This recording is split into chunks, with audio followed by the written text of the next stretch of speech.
Praise the Lord. Hallelujah. കർത്താവിൽ വാത്സല്യമുള്ള സഹോദരങ്ങളെ, നമ്മുടെ ജീവിതത്തിൽ നമ്മുടെ രക്ഷകനും നാഥനും കർത്താവുമായ നമ്മുടെ യേശുക്രിസ്തുവിൻ്റെ ജനന തിരുനാളിന് വേണ്ടി ഒരുങ്ങുകയാണ് നമ്മൾ ഈ നാളുകളിൽ.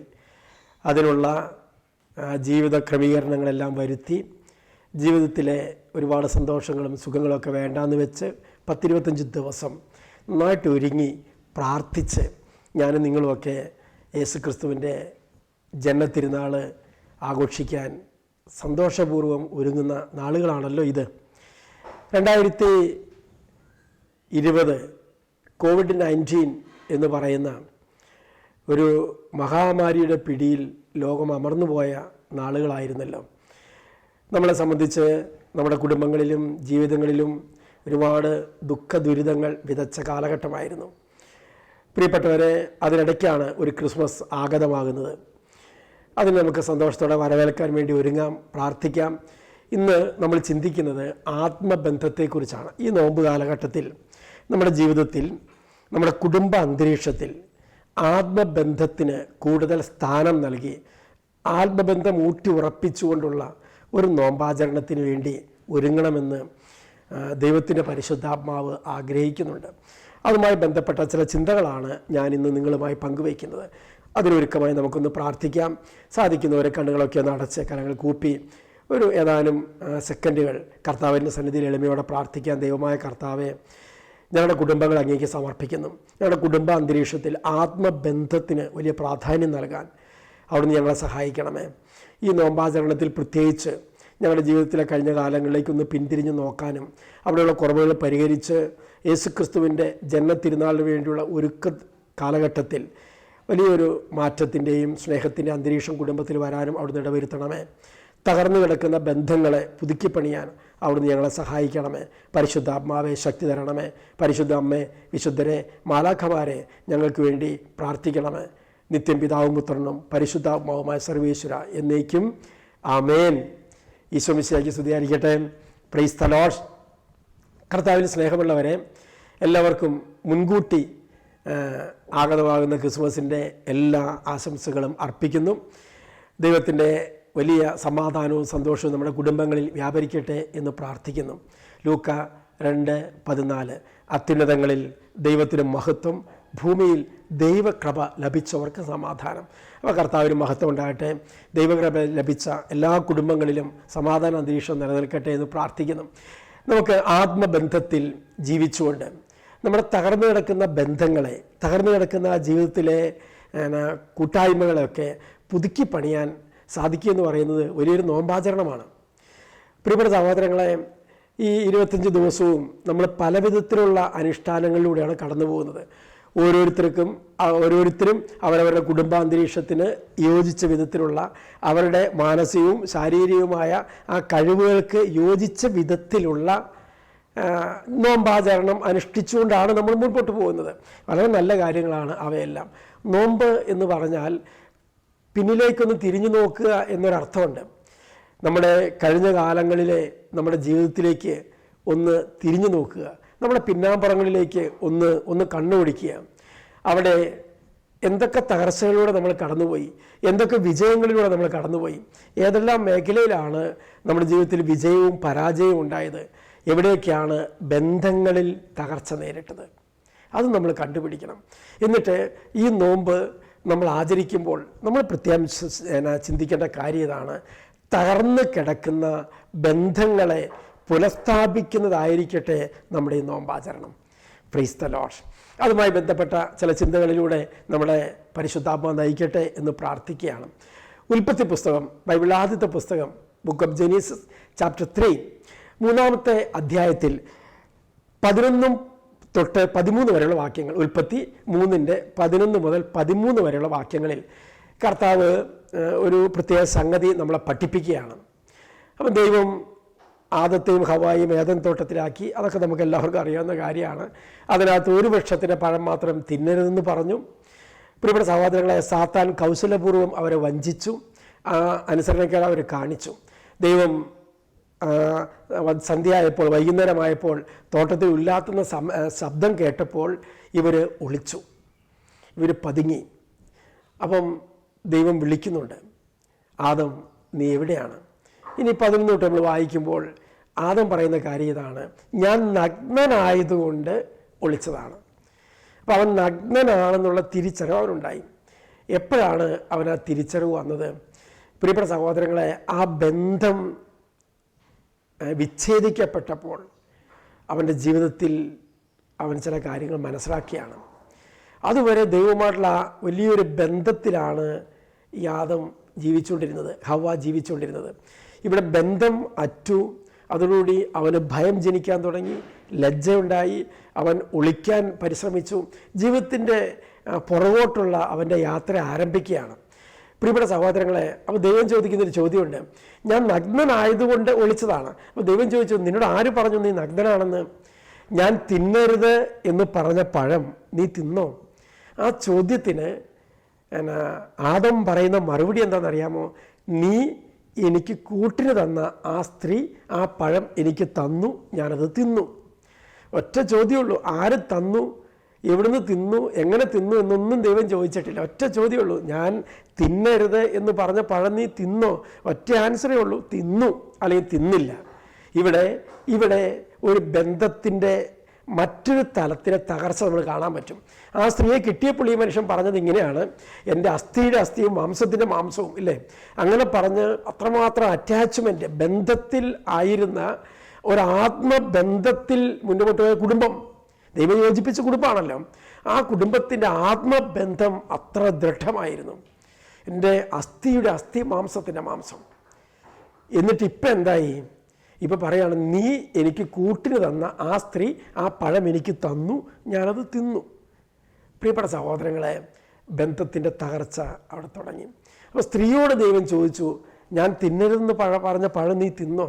ഉടനെ അവളും പറഞ്ഞൊരു നമ്പറുണ്ട്, അത് സർപ്പം എന്നെ വഞ്ചിച്ചു, ഞാൻ തിന്നു.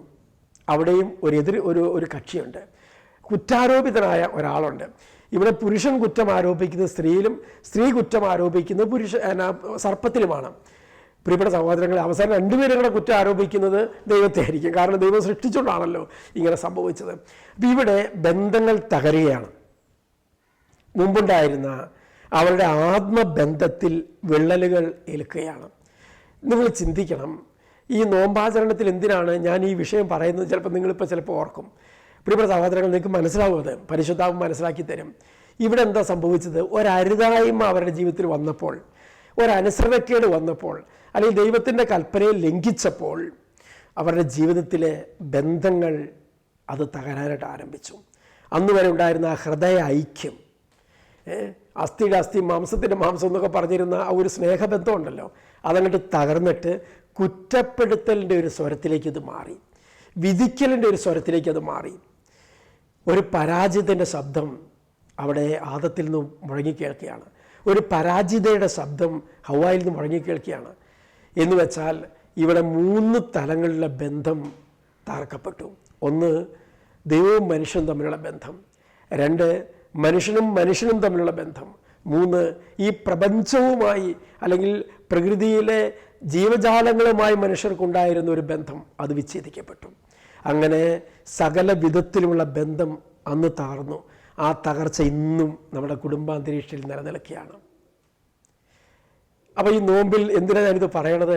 എൻ്റെ പ്രിയപ്പെട്ടവരെ, നോമ്പാചരണം എന്ന് പറയുന്നത് ഡെയിലി കുർബാനയ്ക്ക് പോകുന്നത് മാത്രമല്ല, ഉപവാസം എടുക്കുന്നത് മാത്രം, അതൊന്നും വേണ്ട എന്നുള്ള അർത്ഥത്തിലല്ല ഞാൻ പറയുന്നത്. 100% വേണം, നിർബന്ധമാണ്. പക്ഷേ അതിന് മുൻപ് ദൈവം പറഞ്ഞൊരു കാര്യമുണ്ട്. എന്താണെന്നറിയാമോ? മത്തായി 5:23, നീ ബലിയർപ്പിക്കാൻ ബലിപീഠത്തിലേക്ക് പോകുമ്പോൾ നിനക്ക് ആരോടെങ്കിലും എന്തെങ്കിലും വിരോധമുണ്ടെന്ന് തോന്നിയാൽ, നീ ബലിയർപ്പിക്കാൻ ബലിപീഠത്തിലേക്ക് പോകുമ്പോൾ നിന്നോട് ആർക്കെങ്കിലും വിരോധമുണ്ടെന്ന്, നിനക്കല്ല, നിന്നോട് ആർക്കെങ്കിലും വിരോധമുണ്ടെന്ന് തോന്നിയാൽ നീ ബലിവസ്തുവ വെക്കുക. എന്നിട്ട് ദൈവം എന്താ പറഞ്ഞത്? ആ ബന്ധം പുനഃസ്ഥാപിക്കുക, എന്നിട്ട് പോയി നീ ബലിയർപ്പിക്കുക. അപ്പം നിൻ്റെ ഹൃദയ ബന്ധം ചിലപ്പോൾ ഫോൺ വിളിക്കാൻ പറ്റാത്ത ദൂരത്തായിരിക്കാം, ചിലപ്പോൾ കണ്ടുമുട്ടാൻ പറ്റാത്ത ദൂരത്തായിരിക്കാം. പക്ഷെ നിൻ്റെ ഹൃദയവും ആ വ്യക്തിയുടെ ഹൃദയവും തമ്മിൽ ഒരു ബന്ധത്തിലേക്ക് വരണം. ബന്ധങ്ങൾ പുനഃസ്ഥാപിക്കാത്തടുത്ത് ദൈവമില്ല. നമ്മുടെ കുടുംബത്തിലേക്ക് വരികയാണെങ്കിൽ, ഇന്ന് ഭാര്യയും ഭർത്താവും തമ്മിലുള്ള ആത്മബന്ധത്തിൽ ഒരുപാട് കുറവുണ്ട്. പല കുടുംബങ്ങളും മെക്കാനിക്കാണ്, യന്ത്രമനുഷ്യൻ്റെ മാതിരിയാണ്. അവർക്കെന്ത് ആത്മബന്ധം? അവരുടെ തലച്ചോറിൽ ഫീഡ് ചെയ്തത് അവർ നിർവഹിക്കും, അത്രയേ ഉള്ളൂ. ഹൃദയത്തിൻ്റെ ഒരു ഭാഷ അവിടെയില്ല, സ്നേഹത്തിൻ്റെ ഒരു ഭാഷ അവിടെയില്ല. പ്രിയപ്പെട്ട സഹോദരങ്ങളെ, ഇവിടെ നമ്മുടെ കർത്താവ് ആഗ്രഹിക്കുന്നത് എന്താ അറിയാമോ? ഈ നോമ്പ് കാലത്ത് ബന്ധം പുനഃസ്ഥാപിച്ച ദൈവപുത്രൻ്റെ ജന്മത്തിരുന്നാളാണ് നമ്മൾ ആഘോഷിക്കുന്നത്. എന്താ അതിൻ്റെ അർത്ഥം? അതായത് ദൈവവുമായിട്ടുള്ള മനുഷ്യൻ്റെ ബന്ധം വിച്ഛേദിക്കപ്പെട്ട് കിടന്നതിനെ യേശുക്രിസ്തു വഴിയാണ് അത് കൂട്ടി വിളക്കിയത്. യോഹന്നാൻ 1:12 തന്നെ സ്വീകരിച്ചവർക്കെല്ലാം, തൻ്റെ നാമത്തിൽ വിശ്വസിക്കുന്നവർക്കെല്ലാം ദൈവമക്കളാകാൻ അവൻ കഴിവ് നൽകി. ദൈവം കഴിവ് നൽകി, മനസ്സിലായോ? അപ്പോൾ യേശുക്രിസ്തുവിലൂടെ ഈ തകർന്ന ബന്ധങ്ങൾ പുനഃസ്ഥാപിക്കുകയാണ് ദൈവം ചെയ്തത്. അതിലൂടെ എന്താ ദൈവം നമ്മുടെ കുടുംബത്തോടും ഈ നോമ്പാചരണത്തിൽ നമ്മോട് പറയണത്? നമ്മുടെ നോമ്പ് ഒരു തിരിഞ്ഞു നോക്കാനുള്ള അവസരമാണെന്ന് ഞാൻ സൂചിപ്പിച്ചല്ലോ. പിന്നാമ്പുറത്തേക്ക്, കഴിഞ്ഞ കാലങ്ങളിൽ നമ്മുടെ ജീവിതയാത്രയിലേക്കൊന്ന് തിരിഞ്ഞു നോക്ക്. എന്നിട്ട് ഈ ഉപവാസം എടുക്കുമ്പോൾ, കുർബാനയ്ക്കിടയിൽ പോകാൻ തീരുമാനിച്ചപ്പോൾ, എല്ലാ ദിവസവും ബൈബിൾ വായിക്കാൻ തീരുമാനിച്ചപ്പോൾ, എല്ലാ ദിവസവും എന്തെങ്കിലുമൊക്കെ പരിത്യാഗം എടുക്കാൻ തീരുമാനിച്ച് മത്സ്യമാംസാദികളൊക്കെ ഉപേക്ഷിച്ച് വളരെ ത്യാഗമായിട്ട് ഈ നോമ്പിന് ഒരുങ്ങിക്കൊണ്ട് നിങ്ങളത് നടത്തിക്കൊണ്ടിരിക്കുമ്പോൾ, എൻ്റെ പൊന്നു സഹോദരങ്ങളെ, ഞാനും നിങ്ങളും നമ്മുടെ പിന്നാമ്പുറത്തേക്കൊന്ന് നോക്കിയിട്ട് ഒരു നിമിഷം ഒന്ന് ചിന്തിക്കണം. എവിടെയാണ് നിൻ്റെ കുടുംബജീവിതത്തിൽ ആത്മബന്ധം അറ്റുപോയത്? ഭാര്യാഭർത്തൃ ജീവിതത്തിൽ, മാതാപിതാ മക്കൾ ആ ഒരു ബന്ധത്തിൽ, അയൽപക്ക ബന്ധത്തിൽ, സ്വന്തക്കാരുമായുള്ള ബന്ധത്തിൽ, സുഹൃത്ത് ബന്ധത്തിൽ എവിടെയാണ് ഇത് അറ്റുപോയത്? അത് കണ്ടെത്തി അത് പുനഃസ്ഥാപിക്കാതെ, എൻ്റെ അഭിപ്രായം ഞാൻ പറയാണ്, അത് കണ്ടെത്തി അത് പുനഃസ്ഥാപിക്കാൻ പറ്റാതെ നമ്മൾ നടത്തുന്ന ഈ നോമ്പാചരണം ദൈവസന്നിധിയിൽ അത്ര സ്വീകാര്യമാകുമോ? നിങ്ങൾ ചിന്തിക്കുക, അത്ര സ്വീകാര്യമാകുമോ? പ്രിയപ്പെട്ട സഹോദരങ്ങളെ, അപ്പം പലർക്കും ഇപ്പം മനസ്സിലൊരു ചിന്ത വരാം, അനുഷ്ഠാനങ്ങളല്ല ദൈവം പ്രതീക്ഷിക്കുന്നത്, ഉള്ളിൻ്റെ ഉള്ളിൽ നിന്ന് വരുന്ന ചില യാഥാർത്ഥ്യബോധത്തോടുള്ള പ്രവൃത്തികളാണ്. അതാണ് ദൈവത്തിനേറെ ഇഷ്ടമെന്ന് പറയുന്നത്. പ്രിയപ്പെട്ട സഹോദരങ്ങളെ, നമ്മുടെ ജീവിതത്തിൻ്റെ പിന്നാമ്പുറങ്ങളിലേക്ക് നമ്മൾ നോക്കുമ്പോൾ, നമ്മൾ ഒരുമിച്ചാണ് താമസിക്കുന്നത്. ഭാര്യയും ഭർത്താവും ഒരു കട്ടിലാണ് കിടക്കുന്നത്, മക്കളൊരു വീട്ടിലാണ് താമസിക്കുന്നത്. പക്ഷേ അവിടെ മിണ്ടിയിട്ട് മാസങ്ങളായി. ഒരിക്കൽ എന്നോടൊരു മനുഷ്യൻ പറഞ്ഞതാണ്, അദ്ദേഹം തൻ്റെ ഭാര്യയുടെ കൂടെ ശരിക്കും വർത്തമാനം പറഞ്ഞ് ഒരുമിച്ച് കിടന്നിട്ട് വർഷങ്ങളായി. ചെറുപ്പക്കാരാ, ഒരുമിച്ച് കിടക്കില്ല, ഒരുമിച്ച് സംസാരിക്കില്ല, ഭക്ഷണം എടുക്കട്ടെ എന്ന് ചോദിച്ചാൽ അത്ര. അപ്പം കുടുംബത്തിൽ ഈ ആത്മബന്ധം മറ്റേത് കാലഘട്ടത്തേക്കാൾ കൂടുതൽ താഴ്ന്നുകൊണ്ടിരിക്കുകയാണ്. അത് ഭാര്യയും ഭർത്താവും തമ്മിലുള്ള ബന്ധമാണെങ്കിലും, മക്കളും മാതാപിതാക്കളും തമ്മിലുള്ള ബന്ധമാണെങ്കിലും, അയൽപക്കക്കാരുമായിട്ടുള്ള ബന്ധമാണെങ്കിലും, എല്ലാ വിധത്തിലും ഈ ബന്ധങ്ങളുടെ തകർച്ച നമുക്ക് കാണാൻ പറ്റും. ഇവിടെ പ്രിയപ്പെട്ട സഹോദരങ്ങളെ, ഞാനും നിങ്ങളും ഒന്ന് ബോധപൂർവം ചിന്തിച്ച് തിരുത്തേണ്ട ഈ മേഖല, അതല്ല ദൈവത്തിൻ്റെ വചനം നമുക്ക് നൽകുന്നത്. അപ്പോൾ യേശുക്രിസ്തുവിൻ്റെ ജന്മത്തിരുന്നാൾ ആഘോഷിക്കാൻ നമ്മൾ നോമ്പ് നോക്കുമ്പോൾ ഇവിടെ ഒരു തലയ്ക്കിൽ ബന്ധം അറ്റ് കിടക്കുകയാണെങ്കിൽ ആ നോമ്പ അനുഷ്ഠാനം കൊണ്ട് എന്താ പ്രയോജനമുള്ളത്? അതുകൊണ്ട് എന്താണ് ദൈവസന്നിധിയിൽ സ്വീകാര്യമായ ഒരു ബലിയായിത്തീരുന്നത്? ഇവിടെ ദൈവത്തിൻ്റെ വചനം നമ്മളെ പഠിപ്പിക്കുന്ന ഒരു യാഥാർത്ഥ്യമുണ്ട്. യോഹന്നാൻ്റെ സുവിശേഷം 17:22. അതിങ്ങനെയാണ്, യോഹന്നാൻ 17:22, നാം ഒന്നായിരിക്കുന്നത് പോലെ അവരും ഒന്നായിരിക്കേണ്ടതിന്. എന്ന് വെച്ചാൽ അതിൻ്റെ അർത്ഥം എന്താണെന്നറിയാമോ? പിതാവായ ദൈവവും പുത്രനായ ദൈവവും പരിശുദ്ധാത്മാവായ ദൈവവും ഒന്നായിരിക്കുന്നത് പോലെ. അപ്പം അവർ സ്നേഹത്തിൽ, ആത്മബന്ധത്തിൽ ഒന്നാണ്. അത് പൗലോസ് പറയുന്നുണ്ട്. പിന്നീട് ഭർത്താവ് മാതാപിതാക്കളെ വിട്ട് ഭാര്യയോട് ചേരും, അവർ ഇരുവരും ഒന്നാവുകയും. അതൊരു രഹസ്യമാണ്. ഈ ഒന്നാകലൊരു രഹസ്യമാണ്. അത് ഏത് ഒന്നാകല സഹോദരങ്ങളെ? സ്നേഹത്തിൽ, ആത്മബന്ധത്തിൽ ഒന്നാകൽ. പിതാവും പുത്രനും പരിശുദ്ധാത്മാവും ആത്മബന്ധത്തിൽ ഒന്നാണ്. പ്രിയസ്ഥലം വ്യക്തിത്വത്തിൽ മൂന്നാണെങ്കിലും ആത്മബന്ധത്തിൽ, സ്നേഹത്തിൽ അവർ ഒന്നാണ്. നമ്മുടെ കുടുംബം ഈ നോമ്പ് അനുഷ്ഠിക്കുമ്പോൾ ചിന്തിക്കേണ്ട കാര്യം ഇതാണ്. ഇത് ഒരു പരിത്യാഗമായിട്ട് എടുക്കണം. ഇതത്ര നിസ്സാര കാര്യമല്ല. ഇത് പറയുന്നത് എനിക്കറിയാം. തകർന്നു കിടക്കുന്ന ബന്ധങ്ങളെ കൂട്ടിവിളക്കുക എന്ന് പറയുന്നത് അത്ര ഈസി അല്ല. പക്ഷെ ദൈവം ആഗ്രഹിക്കുന്ന അതാണ്. അല്ലെങ്കിൽ നീ ബലിവസ്തുവോടെ വെക്കുക, നിന്റെ നോമ്പ് നിർത്തുക. പ്രിയപ്പെട്ട സഹോദരങ്ങളെ, എവിടെയാണ് ഇത് താഴ്ന്നു കിടക്കുന്നത്? ഒരിക്കൽ ഒരു കുട്ടി പറഞ്ഞൊരു കാര്യം ഞാൻ ഓർക്കുകയാണ്. ഞാൻ കുട്ടികളുടെ ധ്യാനം ഒരുപാട് വർഷങ്ങൾ നടത്തിയിട്ടുണ്ട്. ആ സമയത്ത് ആ കുഞ്ഞ് പറഞ്ഞതാണ്, ആ കുഞ്ഞിൻ്റെ വീട്ടിൽ അപ്പൻ മദ്യപിച്ചാലും ഇല്ലെങ്കിലും പ്രശ്നമാണ്. മിണ്ടാട്ടമല്ല വീട്ടിൽ, പരസ്പരമുള്ള ഒരു സംസാരം, ഒരു ലാളിത്യമില്ല. പ്രിയപ്പെട്ട സഹോദരങ്ങളെ, അപ്പോൾ ഈ കുഞ്ഞ് മനസ്സുരി അങ്ങ് പ്രാർത്ഥിക്കുകയാണ്, ദൈവമേ എൻ്റെ കുടുംബം ഒരു ശരിക്കും കലങ്ങിയ ഒരു കുടുംബമാണ്. അവിടെ ഒരു ബന്ധമില്ല, പരസ്പരം ഒരു ഐക്യമില്ല, പരസ്പരം ഒരു സംസാരമില്ല. എല്ലാം ഒരു വക അന്യരെ പോലെയാണ് സ്വന്തം വീട്ടിൽ പെരുമാറുന്നത്, അന്യരെ പോലെ. ഒരു പരിചയമില്ലാത്ത വ്യക്തികൾ കണ്ടാൽ ജസ്റ്റ് ഒന്ന് ചിരിച്ചു പോകുന്ന പോലെ അങ്ങനത്തെ ഒരു ബന്ധമില്ലാത്ത അന്തരീക്ഷത്തിൽ ആ കുടുംബം പോവുകയാണ്. അപ്പോൾ ഈ കുഞ്ഞ് അതിനുവേണ്ടി ശരിക്കും മനസ്സുരി അങ്ങ് പ്രാർത്ഥിച്ചു. അപ്പം ഒത്തിരി വർഷം മുമ്പാണ് എൻ്റെ സഹോദരങ്ങളെ ധ്യാനത്തിൻ്റെ 3-ാമത്തെ ദിവസവും 4-ാമത്തെ ദിവസമൊക്കെ ഈ കുട്ടി വീട്ടിൽ ചെല്ലുമ്പോൾ കാണുന്ന കാഴ്ച എന്നറിയാമോ? ഈ അപ്പൻ അദ്ദേഹത്തിൻ്റെ മദ്യപാനമൊക്കെ നിർത്തി. അപ്പോൾ അദ്ദേഹത്തിന് അതിനൊരു തിരിച്ചറിവ് ജീവിതത്തിലേക്ക് വരികയാണ്. അതാണ് ഞാൻ പറഞ്ഞത്, നോമ്പാചരണം എന്ന് പറയുന്ന പുറയിലേക്കുള്ള തിരിഞ്ഞോട്ടാണ് ഇദ്ദേഹം. അപ്പം അങ്ങനെ ചിന്തിക്കാൻ ഇടയാകുന്നത് ആ വ്യക്തി, ഈ കുട്ടിയുടെ മകള് ശരിക്കും മനസ്സുരുകി പ്രാർത്ഥിച്ചപ്പോൾ ദൈവത്തിൻ്റെ ആത്മാവ് തന്നെ ഈ മനുഷ്യൻ്റെ തലയിലേക്ക് ഒരു ചിന്ത കൊടുക്കുകയാണ്, ഒരു ചിന്ത ഇട്ട് കൊടുക്കുകയാണ്. എന്താ നിൻ്റെ അവസ്ഥ? നീ നിൻ്റെ കുടുംബത്തിലും മക്കളോടും ഭാര്യയോടും ഒരു നല്ല ബന്ധത്തിലാണോ? നിൻ്റെ അയൽപക്ക ബന്ധങ്ങൾ ഏതു വിധത്തിലുള്ളതാണ്? നിൻ്റെ സുഹൃത്ത് ബന്ധങ്ങളും അതുപോലെ തന്നെ ബന്ധുമിത്രാദിയിലിടയ്ക്കുള്ള നിൻ്റെ ആ ആത്മാർത്ഥതയുള്ള ബന്ധം അത് ശരിക്കും നല്ലതാണോ? അപ്പം അദ്ദേഹത്തിന് ചിന്ത വന്നു. ആദ്യം നമ്മുടെ കുടുംബാന്തരീക്ഷം നന്നാക്കണമല്ലോ, അതിനുശേഷമാണ് മറ്റ് ബന്ധങ്ങളിലേക്ക് നമ്മൾ പോകുന്നത്. പ്രിയപ്പെട്ട സഹോദരങ്ങളെ, അദ്ദേഹം തിരിച്ചു വ്യത്യാസം കിട്ടി. അപ്പോൾ ധ്യാനം കൂടിയിട്ടില്ല മനുഷ്യൻ. ഈ മോള് ശരിക്കും മനസ്സൊരുകിയാണ് പ്രാർത്ഥിച്ചു. ഈ കുട്ടി പറഞ്ഞ ഇങ്ങനെയാണ്, ഒരു ദിവസം അത് ധ്യാനം കഴിഞ്ഞ് വീട്ടിൽ ചെല്ലുമ്പോൾ ഈ മനുഷ്യൻ കപ്പയൊക്കെ വാങ്ങിച്ചു കൊണ്ടുവന്ന്, കോഴീനൊക്കെ വാങ്ങിച്ചു കൊണ്ടുവന്ന് അത് കറിയൊക്കെ വെച്ച് അവർ കഴിക്കാതെ മോള് വരുന്നത് നോക്കിയിരിക്കുകയാണ് കഴിക്കാൻ.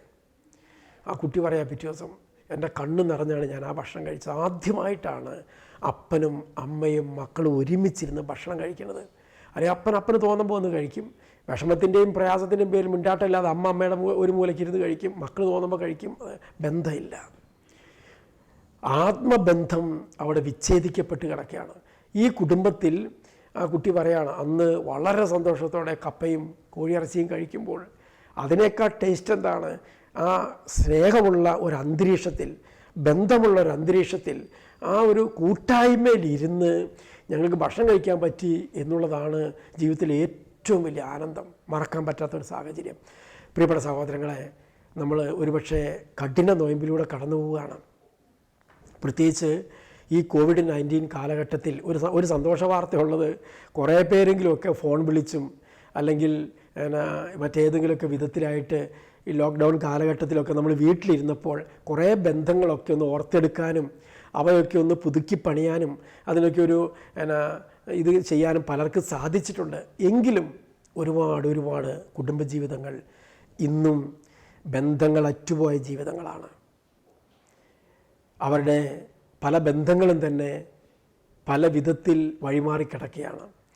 ഇവിടെ നമ്മൾ ഈ മാംസം ഉപേക്ഷിക്കുന്ന പോലെ തന്നെയും മത്സ്യം ഉപേക്ഷിക്കുന്ന പോലെ തന്നെയും അല്ലെങ്കിൽ മറ്റെന്തെങ്കിലും പരിത്യാഗം എടുക്കുന്ന പോലെ തന്നെ അതിശ്രേഷ്ഠമായ ഒരു പരിത്യാഗമാണ് അറ്റുപോയ നമ്മുടെ സ്നേഹബന്ധങ്ങളെ പുനഃസ്ഥാപിക്കുക എന്നുള്ളത്. അതൊരു നിസ്സാര കാര്യമല്ല, ദൈവത്തിന് വളരെ സ്വീകാര്യമായിട്ടുള്ള ഒരു ബലിയായിട്ട് കർത്താവ് അതിനെ കാണുകയാണ്. അതിൻ്റെ ദൈവത്തിൻ്റെ വചനം നമ്മളെ പഠിപ്പിക്കുന്ന യോഹന്നാൻ്റെ സുവിശേഷം 11-ാം അധ്യായം 16-ാമത്തെ വാക്യം.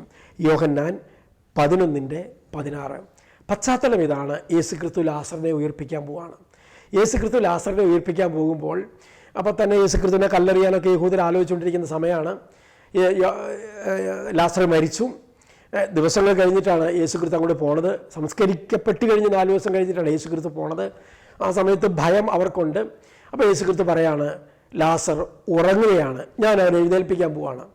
ഉടനെ ശിഷ്യന്മാർ പറയാണ്, യഹൂദർ ഇപ്പം തന്നെ നിന്നെ കല്ലെറിയാൻ ആലോചിച്ചുകൊണ്ടിരിക്കുക, ഇനി നീ അങ്ങോട്ട് പോവാണോ? ഉടനെ നമ്മളെ തോമസ്, നമ്മുടെ ഭാരതത്തിൻ്റെ അപ്പസ്തലനായ വിശുദ്ധ തോമസ് ലീഗ പറയുന്നൊരു വാക്കുണ്ട്, നമുക്കും അവനോടുകൂടെ മരിക്കാൻ പോകാം, നമുക്കും അവനോടുകൂടെ പോയി മരിക്കാം. ഞാൻ ചിന്തിക്കുകയായിരുന്നു ആ വചനം. അദ്ദേഹം പറഞ്ഞൊരു വാക്കാണ്, ദൈവവചനമല്ല, അദ്ദേഹം പറഞ്ഞൊരു കാര്യം. എന്താ അത് അദ്ദേഹം പറഞ്ഞത്? എവിടുന്നാണ് ആ സ്വരം പുറത്തേക്ക് വന്നത്? നമുക്കും അവനോടുകൂടെ പോയി മരിക്കാം. അങ്ങനെ പറഞ്ഞത് എവിടുന്നാണെന്നറിയോ? ഹൃദയത്തിൻ്റെ ഉള്ളിൽ നിന്നാണ്. ഹൃദയത്തിൽ നിന്ന് പൊങ്ങി വന്ന ഒരു ബന്ധമാണ് ആ വാക്ക് പറയാൻ അദ്ദേഹത്തെ പ്രേരിപ്പിച്ചത്. എൻ്റെ സഹോദരങ്ങളെ, ഞാൻ ഓർക്കുന്നൊരു സംഭവമുണ്ട്. ഒരിക്കൽ ഒരു പയ്യൻ കല്യാണം കഴിച്ച് 9 മാസമൊക്കെ കഴിഞ്ഞപ്പോഴേക്കും ഒരു തമ്മിൽ വലിയൊരു ആത്മബന്ധം, സ്നേഹബന്ധം പുനഃസ്ഥാപിച്ചു. ആ കുടുംബം അത്ര സ്നേഹത്തിലായി. അവന് ഗൾഫിലായിട്ട് ജോലി.